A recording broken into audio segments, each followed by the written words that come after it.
প্রিয় দর্শক, অনেক স্বাগত জানাচ্ছি ইভ্যালি প্রেজেন্স বিট সংলাপে। কথা বলবো আমরা আজকে ডিজিটাল লেনদেন নিয়ে। শাহরিনা ওয়াহিদ আছি আজকে আপনাদের সাথে। আমাদের মাঝে আজকে আছেন মোহাম্মদ নুরুল আমিন, সিনিয়র ব্যাংকার উপদেষ্টা আইপে, এবং সাথে আছেন সৈয়দ আলমাস কবির, সভাপতি বেসিস এবং পরিচালক এফবিসিসি। অনেক স্বাগত জানাচ্ছি বিট সংলাপে আমাদের সাথে থাকার জন্য।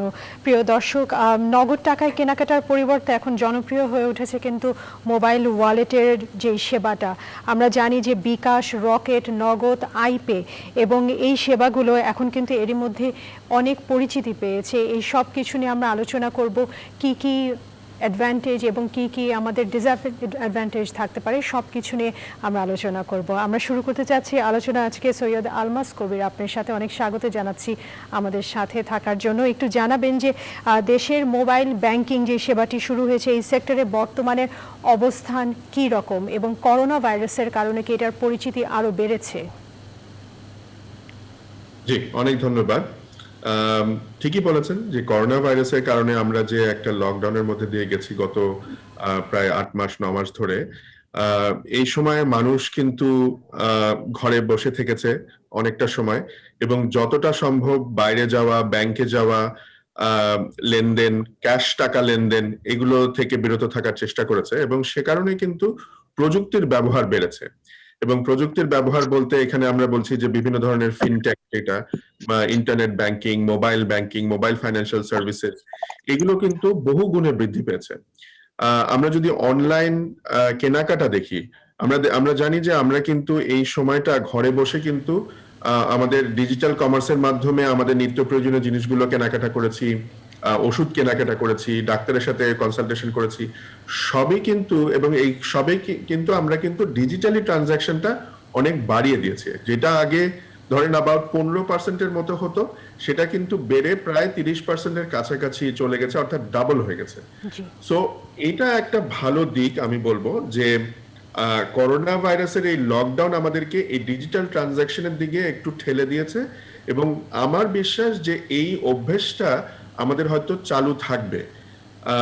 যেমন আমি ব্যক্তিগতভাবে আমি কিন্তু এখন মোবাইল ফাইন্যান্সিয়াল সার্ভিসে পেমেন্ট করতে কিন্তু অনেক স্বাচ্ছন্দ্য বোধ করি, যেটা আগে হয়তো আমি করতাম না। সো এই জিনিসটা আস্তে আস্তে পপুলার হতে থাকবে, এবং আমার বিশ্বাস যে আমরা যদি একটা ক্যাশলেস সোসাইটির দিকে এগোতে চাই, তাহলে এই ডিজিটাল ট্রানজাকশনকে আরো উৎসাহিত করতে হবে।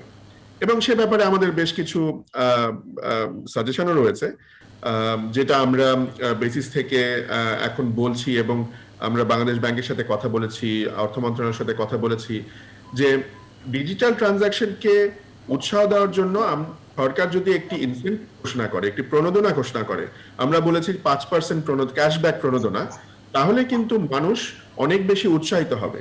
এবং এই 5% যে প্রণোদনা, এটি কি কিন্তু ভাগ করে দেওয়া যেতে পারে ক্রেতার কাছে এবং বিক্রেতার কাছে। যেমন আপনি যদি 100 টাকা দিয়ে একটা ডিজিটাল ট্রানজাকশন করেন, সেটা ক্রেডিট কার্ড দিয়েই হোক অথবা মোবাইল ফাইন্যান্সিয়াল সার্ভিস দিয়েই হোক, আপনি যখন সেই 100 টাকার কেনাকাটা করবেন, আপনি 2.5 টাকা ফেরত পাবেন, ক্যাশব্যাক পাবেন, আর দোকানদার যে বিক্রেতা, সেও 2.5 টাকা ফেরত পাবে।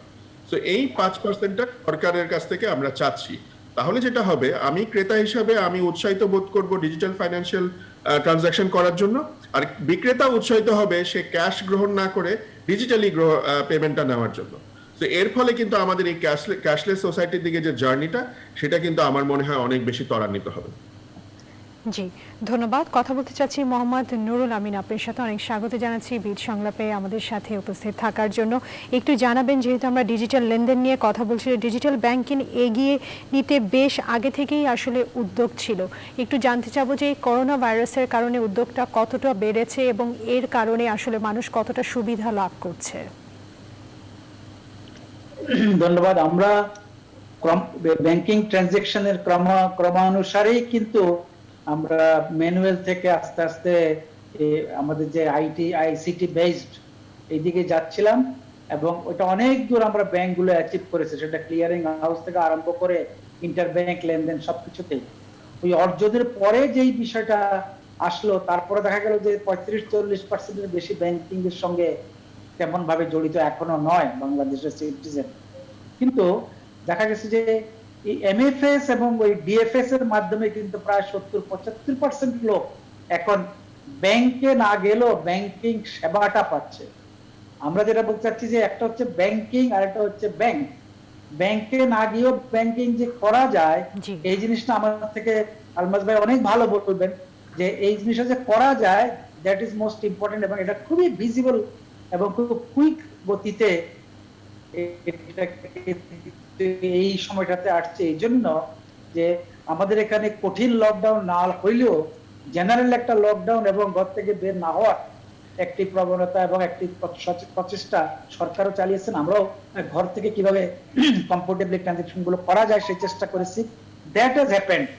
যেই কারণে আপনি দেখেন যে বিকাশের বলেন, নগদ বা রকেটের বলেন বা অন্যান্য সব মিলে এখন ডেইলি প্রায় 1,500 কোটি টাকা ট্রানজাকশন হয়।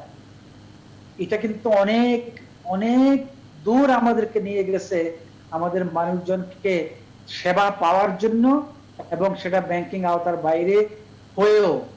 এইটাই হচ্ছে সবচেয়ে সিগনিফিকেন্ট, যে দ্রুতভাবে খুব দ্রুত গতিতে এই জিনিসটা এগিয়ে যাচ্ছে এবং মানুষ আস্তে আস্তে অ্যাকসেপ্ট করছে।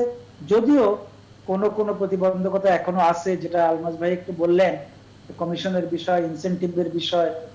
আমি বলবো যে সিকিউরিটির একটি বিষয় আছে, জি, অবশ্যই। দ্রুত টাকাটা আনা নেওয়ার একটা বিষয় আছে, ইন্টারঅপারেবিলিটির একটা বিষয় আছে, যেগুলো হয়তো আমরা পরবর্তী সময় আলাপ আলোচনা করব। তবে এক কথায় যেটা হচ্ছে, এটা অতি বেশি গতি পেয়েছে এই প্যান্ডেমিকের কারণে, এবং মানুষ খুব ভালোভাবে উপকৃত হচ্ছে, স্বাচ্ছন্দ্য বোধ করছে। জি, ধন্যবাদ। ফিরে আসছি আলমাস কবির আপনার সাথে। উনি যেটি বললেন যে ব্যাংকিং এর যে সেবাটির কথা উনি বলছিলেন, এই ব্যাপারে একটু বিস্তারিত আমাদেরকে জানাবেন যে ব্যাংকিং থেকে যে সরে এসেছে এবং দেখা যাচ্ছে যে এই লেনদেনটা ডিজিটাল লেনদেনের দিকে এগিয়ে গেছে, এই বিষয়ে একটু আমাদেরকে বিস্তারিত বলবেন। জি, নুরুল আমিন ভাই যেটা বলেছেন যে আমরা কিন্তু গ্রাহকরা কিন্তু আস্তে আস্তে ব্যাংকে যে আমি ফিজিক্যালি যাব, গিয়ে ওভার দ্য কাউন্টার কোনো ট্রানজাকশন করব, এইটা কিন্তু অনেক কমে গেছে আস্তে আস্তে। অনেকগুলো কারণ আছে। একটা হচ্ছে যে এই যে এখন ইন্টারনেটের মাধ্যমে যে ইন্টারনেট ব্যাংকিং করা যায়, এটা কিন্তু অনেক কনভেনিয়েন্ট। আপনি যেখানে বসে আছেন, আপনার অফিসে বসে, বাসায় বসে, ইভেন গাড়িতে বসে কিন্তু আপনি এই ট্রানজাকশনটা করতে পারেন আপনার কম্পিউটার বা আপনার মোবাইল ফোনের মাধ্যমে। আবার আপনি কিন্তু যেখানে মানে আপনি যেখানে আপনার একেবারে ফিজিক্যাল টাকার প্রয়োজন হচ্ছে না, বাকি সব কাজই কিন্তু আপনি এই এই ধরনের সফটওয়্যার দিয়ে আপনি করতে পারেন। সো এইটা আস্তে আস্তে ডেফিনেটলি পপুলার হচ্ছে। এবং আমি আরেকটা জিনিস বলবো যে আমাদের দেশে ফাইন্যান্সিয়াল ইনক্লুশন, যেটা নুরুল আমিন ভাইও বলেছেন, ফাইন্যান্সিয়াল ইনক্লুশন কিন্তু ধরেন 50% উপরে, which is কিন্তু আমরা যদি গত 10 বছরে দেখি, এটা কিন্তু অনেক বেড়েছে। ইয়ার অন ইয়ার গ্রোথ কিন্তু বেশ মোর দেন 10%, এবং এটা এখন অ্যাকচুয়ালি 60% এর কাছাকাছি। সো এটার পেছনে কিন্তু এই ডিজিটাল যে পদ্ধতি বা ইন্টারনেট ব্যাংকিং বা এমএফএস, এইটা কিন্তু একটা বিশাল ভূমিকা রেখেছে। এই যে কোভিড এর সময় আমরা যেটা দেখেছি যে ডিজিটাল ট্রানজাকশন অনেক বেড়ে গেছে, এর ফলেও কিন্তু এই ফাইন্যান্সিয়াল ইনক্লুশন, যারা আনব্যাংকড পিপল ছিল, যাদের কোনো ব্যাংকিং অ্যাকাউন্ট নাই, তাদেরও কিন্তু এখন দেখা যাবে যে হয়তো একটা বিকাশ অ্যাকাউন্ট বা একটা রকেট অ্যাকাউন্ট বা একটা আইপি অ্যাকাউন্ট এগুলো রয়েছে। সো এইটা কিন্তু আমাদের আস্তে আস্তে দ্রুত আমাদেরকে ইনক্লুশনটা বাড়াচ্ছে। আরেকটি জিনিস আমি বলবো যে খুব ভালো একটি কাজ আমাদের দেশে হয়েছে, সেটি হচ্ছে যে অনেকগুলো ব্যাংক কিন্তু এজেন্ট ব্যাংকিং শুরু করেছে। সো সবসময় যেটা দেখা যায় যে সবসময় হয়তো ব্যাংকগুলো একেবারে রিমোট এলাকায় গিয়ে, একটা গ্রামে গিয়ে ব্রাঞ্চ করা তো সম্ভব না, কিন্তু তারা একটা এজেন্ট সেখানে নিয়োগ করছে। সেই এজেন্ট হয়তো একটা মুদির দোকানে বসে আছে, তার কাছে হয়তো একটা ল্যাপটপ আছে, অথবা তার কাছে একটা ট্যাবলেট আছে, অথবা তার কাছে একটা পস মেশিন আছে। এইটা দিয়ে কিন্তু ওই গ্রামের লোকেরা বা আশেপাশের লোকেরা কিন্তু ব্যাংকিং করে থাকে। স্মল ব্যাংকিং, হয়তো 500 টাকা তুলছে, জমা দিচ্ছে, 1000 টাকা তুলছে, জমা দিচ্ছে, এই ধরনের ব্যাংকিং। সো এই ধরনের ফাইন্যান্সিয়াল ইনক্লুশন আমি বলবো যে আমাদের দেশের জন্য খুব জরুরি, এবং এটা যত ডিজিটালি আমরা যাব, তত বেশি ইনক্লুশনটা হবে। আর জি, মোহাম্মদ নুরুল আমিন, আপনি বলছিলেন আমাদেরকে যে কিছু সমস্যা হতে পারে যদিও এই ডিজিটাল ব্যাংকিং এ, যেরকম ইন্টারনেটের সেবা নিয়ে কিন্তু আসলে কিছু বিড়ম্বনা আছে, এই বিষয়ে একটু বলবেন আমাদেরকে। সেটা হচ্ছে যে একটি সেবা তখনই আপনার জন্য কমফোর্টেবল হবে, আপনার জন্য নিশ্চিন্তভাবে হবে, যখন সেবাটা আপনি দ্রুত পাবেন, তাড়াতাড়ি পাবেন। আমি তাড়াহুড়া বলছি না, তাড়াতাড়ি। তাড়াহুড়া এক জিনিস, তাড়াতাড়ি দ্রুত পাবেন, এই হলো একটি বিষয়। সেবাটা কিন্তু সঠিক হতে হবে। এখানে যেহেতু প্রেস করে বা এই বাটন টিপে করা হয়, সেজন্য সঠিক সেবাটার ব্যাপারেও একটু সাবধান থাকতে হবে। তারপরে হচ্ছে যেটা এখন আসবো, সেটা হচ্ছে নিরাপদ হতে হবে। আমরা দেখেছি বিকাশে একটা অ্যাকাউন্ট ভুল হওয়ার কারণে, একটা মোবাইল নাম্বার ভুল হওয়ার কারণে অনেকে কিন্তু টাকা পয়সা মিস করছেন। জি। আমারও ছোটখাটো অভিজ্ঞতা এরকম আছে। এই যে বিষয়টা, দ্রুত হতে হবে, সঠিক হতে হবে, নিরাপদ হতে হবে, এই জিনিসটা আমার মনে হয় এই এমএফএস এবং ডিএফএস এর ক্ষেত্রে বেশি জরুরি। সেই ক্ষেত্রে ব্যাংকগুলোকেও কিন্তু বাংলাদেশ ব্যাংক খুব সাবধান করে যে এখনো পর্যন্ত দেখা যাচ্ছে যে তাদের আইটি একটা ডিপার্টমেন্ট আছে, হার্ডওয়্যার দেখে, নেটওয়ার্কিং দেখে, কিন্তু সেপারেট একটি নিরাপত্তা সেল বা নিরাপত্তা উইং করার জন্য কিন্তু ব্যাংকগুলোকে নির্দেশ দেওয়া আছে। এটার কারণ হচ্ছে এটাই, কোনোভাবে যেন আমাদের যে একটি দুর্বিষহ অভিজ্ঞতা আছে হ্যাকিং এর সেন্ট্রাল ব্যাংকের, জি। সেটা যেন ব্যাংকে এটিএম কার্ডের যে ক্ষেত্রে ঘটেছিল, এই ধরনের হামলাগুলো, এই ধরনের বিশালতা যেন আমাদের ঘাড়ে আর না চাপিয়ে আসে, ব্যাংকগুলো ক্ষতিগ্রস্ত যেন না হয়, সেই জন্য একটি তদারকি সেন্ট্রাল ব্যাংক সবসময় করে। এখন আসছেন আপনি যদি এমএফএস আর ডিএফএস এর ক্ষেত্রে আসেন, এখানে কিন্তু আপনি কতগুলো পর্যায়ে দেখেন, আপনি কিন্তু কেউ কাউকে দেখছে না। জি, মোহাম্মদ এদের নুরুল কাউরি আমিন, আমাদের কিন্তু একটা ছোট্ট বিরতি নিতে হচ্ছে। আমি ফিরে আসছি একই বিষয়ে, আপনার সাথে আমি কথা বলবো নিরাপত্তা নিয়ে এই ডিজিটাল লেনদেনে। প্রিয় দর্শক, যেতে হচ্ছে আমাদের একটি ছোট্ট বিরতিতে। নিউজ 24 এর সাথেই থাকবেন। প্রিয় দর্শক, আবারও স্বাগত জানাচ্ছি ভ্যালি প্রেজেন্স বিচ সংলাপে। দেখছেন নিউজ 24। কথা বলছিলাম ডিজিটাল লেনদেন নিয়ে, কথা বলছিলাম মোহাম্মদ নুরুল আমিন আপনার সাথে। আমাদেরকে জানাবেন যে ডিজিটালি লাখ লাখ কোটি টাকা যে লেনদেন হচ্ছে, নিরাপত্তা বিষয়টি যেটা আপনি বলছিলেন ওই বিষয়, এবং তার সাথে সাথে সরকারি কি কোনো ধরনের পদক্ষেপ আছে নাকি এই নিরাপত্তা নেওয়ার জন্য, একটু বলবেন। ধন্যবাদ। এখানে সরাসরি সেন্ট্রাল ব্যাংক জড়িত, এখানে সরকারের ওই পার্ট ওইভাবে কোন ডিপার্টমেন্ট, আনলেস কোনো ফ্রড জারি না হয়, সেভাবে জড়িত নয়। একটা জিনিস হচ্ছে যে আপনি দেখবেন যে এদের কিছু ট্রানজেকশনের লিমিট আছে, গ্যাপ মানে দেওয়া আছে। কখনো কখনো বিকাশের ক্ষেত্রে একটা অ্যামাউন্ট দেওয়া আছে, কত সে জমা করতে পারবে, ডেইলি কত পারবে, সবার ক্ষেত্রে এটা করা আছে।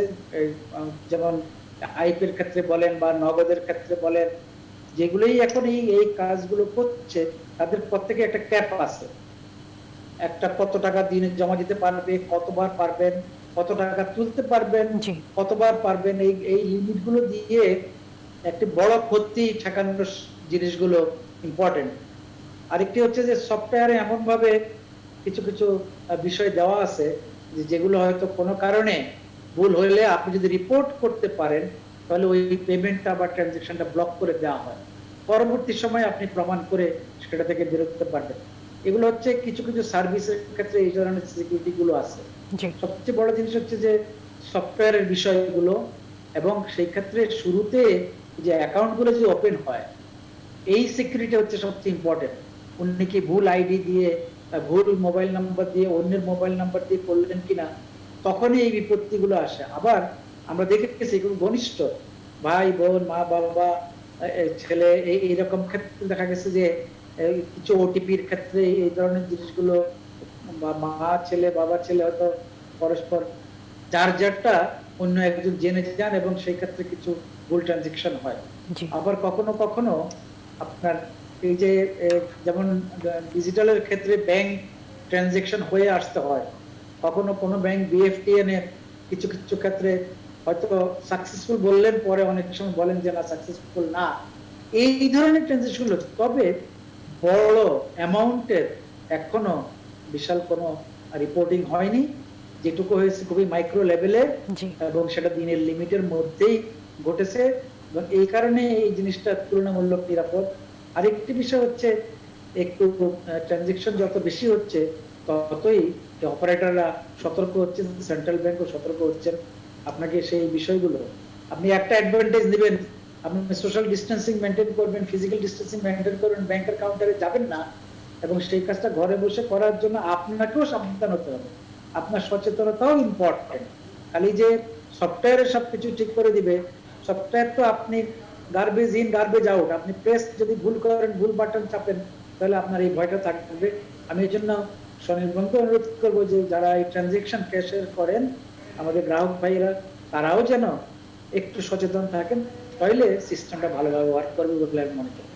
জি, সৈয়দ আলমাস কবির, আপনার কাছে আসছি একই বিষয়ে আপনার সাথে আমি কথা বলতে চাবো, যে নিরাপত্তার বিষয়টি, এবং তার সাথে বলবেন যে ফিনটেক যে নিরাপত্তা আছে ওইটার ঝুঁকিগুলো কি কি হতে পারে।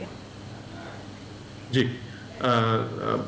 যেটা নুরুল আমিন ভাই বলছিলেন যে security is very very important, এবং এখানে যারা ইউজার আছেন, যারা যারা ব্যাংকিং করছেন, কনজিউমার যারা, তাদেরকে কিন্তু সতর্ক হতে হবে। আপনি যখন ফিজিক্যালি ব্যাংকে যে অন্য সময় যখন আমরা নন ডিজিটাল কথা বলছি, তখন আমরা কি করতাম? আমরা হয়তো ব্যাংকে যেতাম, আমরা হয়তো আমাদের টাকাটা সাবধানে রাখতাম ব্যাগে করে, পকেটে করে। তারপর যখন আমি হয়তো টাকা তুলতাম, আমি হয়তো গুনে নিয়ে তারপরে টাকাটা আমি সেই কাউন্টারটা লিভ করতাম। এই যে সতর্কতাগুলো, ডিজিটাল ওয়ার্ল্ডেও কিন্তু একই ধরনের সতর্কতা আমাদের পালন করতে হবে। আমরা আমাদের পাসওয়ার্ডটা কারোর সাথে শেয়ার করছি কিনা, আমরা ভুল বাটনটা টিপছি কিনা, আমরা পড়ে তারপরে কাজটা করছি কিনা, নেক্সট স্টেপে যাচ্ছি কিনা, এইভাবে আমাদের যদি একটু সতর্ক হতে পারি, তাহলে কিন্তু আমাদের এই অ্যাটলিস্ট ভুল করে যে সমস্যাগুলো হয় সেগুলো হবে না।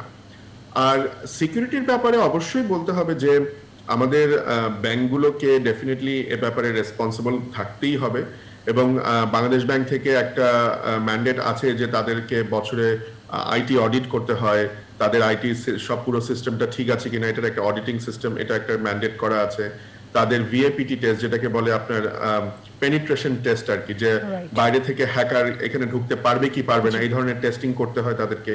সো এগুলো তাদের করতে হয়, কিন্তু অ্যাট দ্য সেম টাইম আমি বলবো যে তারা যাতে তাদের এখানে যে কর্মচারীরা আছে, কর্মকর্তারা আছেন, তাদেরকেও কিন্তু সচেতন হতে হবে এবং তাদেরকে কিন্তু সাবধান হতে হবে। আমরা দেখেছি যে বাংলাদেশ ব্যাংকে যে দুর্ঘটনা ঘটেছিল, যে অর্থ চুরির ঘটনাটা, সেখানে কিন্তু আসলে ইররেসপন্সিবল কিছু বিহেভিয়ার আমরা দেখেছি। যে একজন হয়তো যে সুইফট টার্মিনালটা যে যার দায়িত্ব ছিল, সে হয়তো তার পাসওয়ার্ডটা আরেকজনের কাছে শেয়ার করেছে। সো এইগুলো যাতে না হয়, এই ধরনের হয়তো আপনি খুব ভালো করে আপনি সিকিউর করলেন আপনার নেটওয়ার্কটা, কিন্তু ইউজারের ভুলের জন্য সেটা হয়তো কেউ ইনফিলট্রেট করতে পারলো।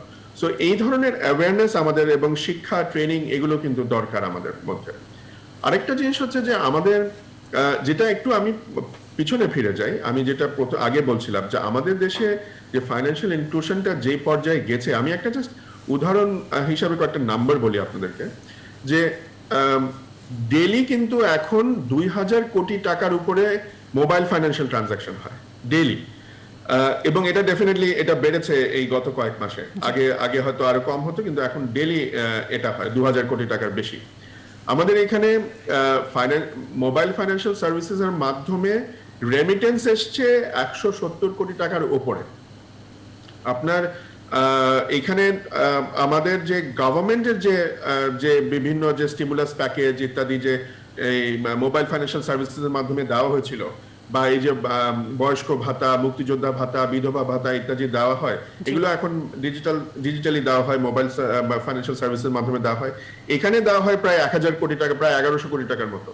এবং আরেকটা খুব ইন্টারেস্টিং, যে এই যে মোবাইল ফাইন্যান্সিয়াল সার্ভিসেস এর যে এজেন্ট আছে, এই যে রাস্তার মোড়ে আমরা দেখি বা ছোট ছোট দোকানে আমরা দেখি, এরকম 10 লাখের উপরে এজেন্ট আছে, এবং এখানে কিন্তু একটা বিশাল ইকোনমিক অ্যাক্টিভিটি কিন্তু এখানে হচ্ছে। এরাও কিন্তু আমাদের ইকোনমিতে কিন্তু কন্ট্রিবিউট করছে। সো এই মোবাইল ফাইন্যান্সিয়াল সার্ভিস বা ডিজিটাল ফাইন্যান্সিয়াল সার্ভিস ওভারঅল, এটাকে কিভাবে আরো এগিয়ে নিয়ে যেতে হয় সেটার ব্যাপারে কিন্তু আমাদের অবশ্যই খেয়াল রাখতে হবে, এবং সরকারকে বারবার আমরা যেটা বলছি যে ইনসেনটিভ দিতে হবে। আমি যদি আবার একটু ফিরে আসি এই সিকিউরিটির ব্যাপারে, একটা জিনিস দেখেন যে আমাদের মধ্যে একটা টেন্ডেন্সি আছে যে আমরা ক্রেডিট কার্ডটা অনেকে ভয়ে ইউজ করে, অনলাইনে তো ইউজ করতেই চায় না, কিন্তু দোকানেও অনেকে ভয় করতে চায় না। মানে একটা বড় কারণ হচ্ছে সিকিউরিটি। সে ভাবে যে আমার ক্রেডিট কার্ডের নাম্বারটা যদি চুরি হয়ে যায়, বা আমার ক্রেডিট কার্ডটা যদি ক্লোন হয়ে যায়, হতে পারে ডেফিনেটলি। কিন্তু আমি বিদেশে যেটা বলবো, যে বিদেশে যে উন্নত দেশগুলোতে যেটা থাকে, যারা কার্ড ইউজার, তাদের একটা লিমিটেড লায়াবিলিটি থাকে। যে মনে করেন, আমি যদি ধরেন কথা আমি ইউএস এর কথাই যদি বলি, ইউএসএ তে আপনার যদি একটা ক্রেডিট কার্ড থাকে এবং সেটার লিমিট যদি $2000 থাকে, আপনার লিমিটেড লায়াবিলিটি হবে মনে করেন হয়তো $300, কথার কথা। অর্থাৎ আপনার ক্রেডিট কার্ড দিয়ে কেউ যদি ফ্রড করে, কেউ যদি $2000 জিনিসও কেনে, আপনি কিন্তু লায়াবল থাকবেন, জি, ওটা পাঞ্চ হবে না। জি, না, পাঞ্চ হয়তো হবে, কিন্তু ব্যাংক আপনার কাছ থেকে $300 বেশি ক্লেম করতে পারবে না। কেননা ব্যাংকের যে ওই যে বাকি টাকাটা ব্যাংক এটা পাবে হচ্ছে ইন্স্যুরেন্স কোম্পানির কাছ থেকে। সো এইখানে মানে ক্রেডিট কার্ড গুলো কিন্তু ইনশোর্ড, মানে ব্যাংকরা কিন্তু insured by the insurance company. So এইখানে আমাদের দেশে কিন্তু এই ধরনের সিস্টেম নাই। সো সেই জন্য আমাদের দেশের ব্যাংকরাও কিন্তু ক্রেডিট কার্ড ইউজের ব্যাপারে অনেক বেশি কনজারভেটিভ। আপনি একটা ক্রেডিট কার্ড ইউজ করতে চান, আপনাকে ফোন করে বলতে হবে যে ভাই আমার ক্রেডিট কার্ডটা একটু ওপেন করে দেন, আমি একটু ট্রানজাকশন করব। আবার একটু বলতে হবে ফোন করে যে আমার ক্লোজ করে দেন। তারপর দেখবেন আপনাকে 2 ফ্যাক্টর অথেন্টিকেশনের জন্য আপনাকে SMS পাঠাবে, আপনাকে ইমেল পাঠাবে, মানে অনেক প্যারানয়া কাজ করে অনেক। আমরা কিন্তু এখানে মানে ব্যাংকগুলো কিন্তু মানে ভীত থাকে সবসময়, ভয় থাকে সবসময়। সো এই জিনিসটার জন্য কিন্তু insurance can do wonders. Insurance যদি এখানে থাকে তাহলে ব্যাংকগুলো নিশ্চিন্ত থাকতে পারে, কনজিউমাররাও নিশ্চিন্তে ক্রেডিট কার্ড ইউজ করতে পারে, বিকজ সে জানে যে আমি সাবধান থাকবো ঠিকই, যদি দুর্ঘটনা ঘটে আমার লায়াবিলিটি কিন্তু একটা লিমিটেড লায়াবিলিটি, আমার কিন্তু অনেক বেশি আমার লায়াবিলিটি, আমাকে টাকাটা আবার মানে ক্ষতিপূরণ দিতে হবে না। তো এই জিনিসটা আমার মনে হয় যদি আমরা অনেক মানে গুরুত্বপূর্ণ এভাবে একটা ইনফরমেশন আমাদেরকে দিলেন। আমরা আসলে তাহলে একটু ছোট্ট কিন্তু বিরতিতে এই যেতে credit হচ্ছে, card আমরা use, ফিরে আসছি digital আপনার সাথে। financial use জি, বাড়বে। এই বিষয়ে আমরা কথা বলবো, একটু ছোট্ট বিরতি নিয়ে আসছি। প্রিয় দর্শক, ইভ্যালি প্রেজেন্স বীর সংলাপে যেতে হচ্ছে আরো একটি ছোট্ট বিরতিতে। নিউজ 24 এর সাথেই থাকবেন। প্রিয় দর্শক, আবারও স্বাগত জানাচ্ছি ভ্যালি প্রেজেন্স বিট সংলাপে। কথা বলছিলাম ডিজিটাল লেনদেন নিয়ে। সৈয়দ আলমাস কবির, আপনি যেটা আমাদেরকে জানাতে চাচ্ছিলেন ওই বিষয়ে আমাদেরকে বলবেন। জি, সো আমরা যে বলছিলাম যে আমাদের মানে দুটো আসলে আমাদের মেইন উদ্দেশ্য। এক নম্বর হচ্ছে যে ফাইন্যান্সিয়াল ইনক্লুশনটাকে বাড়ানো, যারা যেসব আনব্যাংকড মানুষ রয়েছেন আমাদের দেশে, যারা যেই সব নাগরিকের সাথে ব্যাংকিং এর এখনো সম্পৃক্ততা হয়নি, তাদেরকে কিভাবে নিয়ে আসা যায় ফর্মাল ব্যাংকিং এ অথবা ইনফর্মালি এই মোবাইল ফাইন্যান্সিয়াল সার্ভিসের মাধ্যমে। এটা একটা উদ্দেশ্য। আরেকটা উদ্দেশ্য হচ্ছে যে ধীরে ধীরে কিভাবে আমরা ক্যাশলেস সোসাইটির দিকে এগোতে পারি। জি, সো এজেন্ট ব্যাংকিং নিয়ে যেটা আমরা এর আগে কথা বলছিলাম, এজেন্ট ব্যাংকিং সম্বন্ধে একটু বলি যে এজেন্ট ব্যাংকিং কিন্তু আমাদের দেশে একটা খুব বড় একটা যুগান্তকারী একটা সাফল্য এনেছে। আমরা এ পর্যন্ত দেখেছি যে প্রায় 5,500 কোটি টাকার মতো এজেন্ট ব্যাংকিং এর মাধ্যমে সেভিংস অ্যাকাউন্টে জমা হয়েছে। অর্থাৎ একেবারে প্রত্যন্ত অঞ্চলের মানুষ হয়তো ছোটখাটো 500 টাকা, 1000 টাকা, 200 টাকা, 300 টাকা এভাবে জমা দিয়ে 5,500 কোটি টাকা এ পর্যন্ত জমা করেছে এজেন্ট ব্যাংকিং এর মাধ্যমে। এবং লোনও হয়েছে, অনেকে কিন্তু ছোট ছোট লোনও নিয়েছে এই এজেন্টদের কাছ থেকে এজেন্ট ব্যাংকিং এর মাধ্যমে। এবং যদিও সংখ্যাটা অত বড় না, অ্যামাউন্টটা অত বড় না, আবার 250 কোটি টাকার মতো, কিন্তু রিসেন্টলি আমরা দেখেছি যে এমএফএস সার্ভিস যেমন বিকাশ, তারা সিটি ব্যাংকের সাথে একটা চুক্তি করেছে যে বিকাশের মাধ্যমেই আপনি ওই আপনার স্মার্টফোনের মাধ্যমেই আপনি একটা লোনের 10,000 টাকা পর্যন্ত আপনি মাইক্রো লোন নিতে পারেন সিটি ব্যাংক থেকে।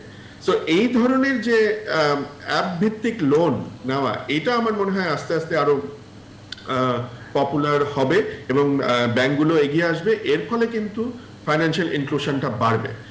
সো এইটা হচ্ছে যে আমাদের এজেন্ট ব্যাংকিং এর। এবং এজেন্ট ব্যাংকিং এর যে বড় সুবিধাটা হচ্ছে যে এখানে ব্যাংকগুলোকে তাদের একটা বড় ব্রাঞ্চ করতে হচ্ছে না, সেখানে তাদের লোকজন রাখতে হচ্ছে না, সেইখানে ওভারহেড অনেক কমে যাচ্ছে। সো এইটা একটা this is a wonderful way of আমি বলবো যে আমাদের ফাইন্যান্সিয়াল ইনক্লুশনের দিকে এগোনোর।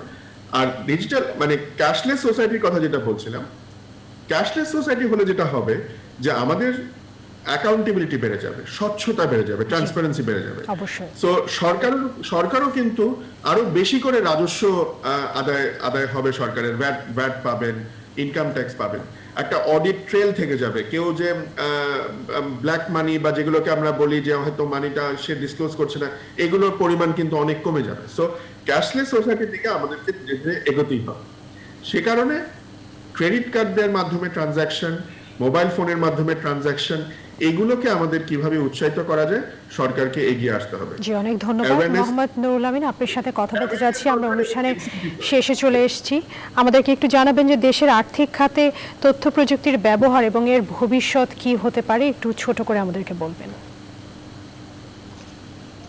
হ্যাঁ, ধন্যবাদ। এটা আসলে অনেক বড় বিষয়। আমরা একটু যদি পুরোনো দিন থেকে শুরু করি তাহলে একসময় দেখবো যে বিদেশি ব্যাংকগুলো প্রথমে এখানে আইসিটি বেস কিছু ট্রানজিশন করেছে, দেন আমাদের প্রাইভেট ব্যাংকগুলো আস্তে আস্তে এই কাজটি শুরু করেছে। সেন্ট্রাল ব্যাংক কিন্তু 90 দশক পর্যন্ত পিছিয়ে ছিল, বা আরো পরেও। এখন শেষ দিকে এসে ওয়ার্ল্ড ব্যাংক প্রজেক্টের আন্ডারে সেন্ট্রাল ব্যাংক কিন্তু সমস্ত কিছুকে শেষ দিকে খুবই লিড করলো। এটার বড় উদাহরণগুলো আপনি দেখেন, ম্যানুয়াল ক্লিয়ারিং থেকে আমরা ব্যাচে চলে আসলাম, অটোমেটিক ক্লিয়ারিং এ চলে আসলাম, দেন আমরা বিএফটিএন এ আসলাম, আমরা এনপিএস এ যাব, এখনো পুরোপুরি যাওয়া হয় নাই, কিন্তু আমরা আরটিজিএস চলে আসছি, যে রিয়েল টাইম গ্রস সেটেলমেন্ট। এগুলো কিন্তু এই আইসিটিরই ফল, এগুলো কিন্তু এই ডিজিটালেরই ফল। ফলে হচ্ছে কি সেন্ট্রাল ব্যাংক এখন সমস্ত কিছুকে লিড করছে। সেন্ট্রাল ব্যাংকে অনেকগুলো ডিপার্টমেন্ট এর আগে এত স্ট্রং ছিল না, যেমন এখন একটি ডিপার্টমেন্ট আছে পেমেন্ট সার্ভিস ডিপার্টমেন্ট, পিএসডি। এই ডিপার্টমেন্টের অস্তিত্ব কিন্তু বেশি আগেও ছিল না। ফলে হচ্ছে কি এখন অপারেটররা এবং রেগুলেটররা খুবই কোঅর্ডিনেট করে দ্রুত আগাচ্ছে। সরকার যেরকম তার সমস্ত কিছুই, যেমন প্রাইভেটলি যে ই কমার্স যেগুলো হচ্ছে, গভর্নমেন্টও কিন্তু ই পারচেজ করতেছে, ই টেন্ডার করতেছে। ফলে হচ্ছে কি ব্যাংকিং এর এই ব্যাংকগুলোকে এখন সবগুলোকে সরকারের সঙ্গে ই টেন্ডারে পার্টিসিপেট করার জন্য এগ্রিমেন্ট সই করতে হচ্ছে। সব মিলিয়ে ব্যাংকগুলো এখন রোবাস্ট আকারে, যেমন 13.5 লাখ কোটি ডিপোজিট, 10.5 লাখ কোটি যদি অ্যাডভান্স হয়, এর সম্পূর্ণটাই কিন্তু দৈনন্দিন ভাবে এই ডিজিটালি এই আইসিটির মাধ্যমে হ্যান্ডেল হচ্ছে। এটা কিন্তু আমাদের অনেক বড় বিপ্লব আমি বলবো।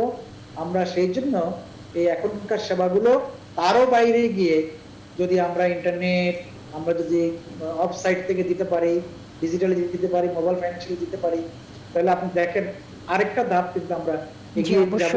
আমাদের শেষ করতে হচ্ছে আজকের মতো। জি, মানুষ কমফোর্টটা পাবে, people will give some charges, কারণ কমফোর্টটা অনেক সময় বাই করলেও মানুষ আপত্তি করে না। ফলে হচ্ছে কি কিছু সার্ভিস দিয়ে যদি আমরা এই বেনিফিট গুলো পাই, তাহলে মানুষ এই দিকে ঝুঁকবে। এবং আমার মনে হয় সরকারের ডিজিটাল বাংলাদেশ গড়ার যে স্লোগান প্রত্যয়, সেটার সঙ্গে এই ব্যাংকিং এর পার্টটা দ্রুত আগাবে বলে আমরা মনে করি। জি, অনেক সুন্দর করে বুঝিয়ে বলেছেন। অনেক ধন্যবাদ জানাচ্ছি আজকের আমাদের অতিথিদের। প্রিয় দর্শক, আজকে এখানের মতো আমাদের বিট সংলাপ শেষ করতে হচ্ছে। ভালো থাকুন, সুস্থ থাকুন, নিরাপদে থাকুন, নিজের জন্য, নিজের পরিবারের জন্য স্বাস্থ্যবিধি মেনে চলুন। আল্লাহ হাফেজ।